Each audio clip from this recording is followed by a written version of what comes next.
to Janan Mosazai. Good to have you on the program. Welcome. Explain to us how such a security lapse could have taken place, because this is a prison with well-known terrorists inside, convicted terrorists, hundreds of them. So why wasn't the government able to prevent such a wide-scale attack?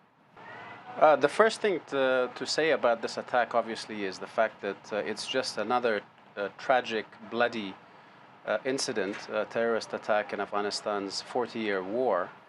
And obviously, there is a question to be asked about the failure of the relevant security agencies in detecting and preventing this attack before it actually occurred.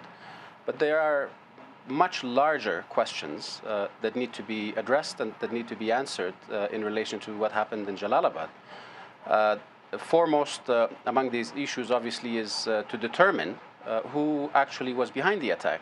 It is said that Daesh is behind this attack, but that has to be verified, that has to be confirmed based on concrete facts. Because there was a ceasefire announced by the Taliban and also a ceasefire announced by the government that was covering the 3 days of Eid al-Adha holiday. And obviously there needs to be, this is important because the people of Afghanistan expect for violence levels to go down as peace negotiations between the government and the Taliban are expected to take place or to be launched in the near future. And they expect for violence level to go down. And for that, the other issue that needs to be addressed in this context, which is critical really and brings into the picture the role of countries in the region and also international stakeholders, is to put in place a monitoring and verification mechanism that can look into incidents like this, because there will be future attacks, there will be future attempts by spoilers to undermine the peace process, to weaken confidence in a peace process.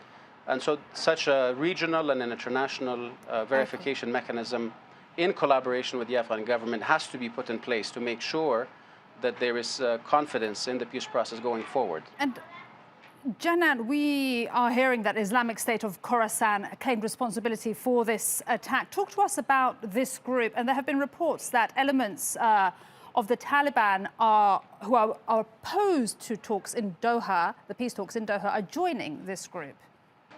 And that's precisely why it's important for not just the Afghan government to look into this, to do a proper investigation into this attack and to hold responsible any security officials who might be responsible for failures, that it's actually important for countries in the region and international stakeholders to come on the same page, because Daesh, whoever they call themselves, the so-called Daesh in Khorasan or Daesh in Afghanistan, they cannot carry out a complex attack like this without the support of external hands.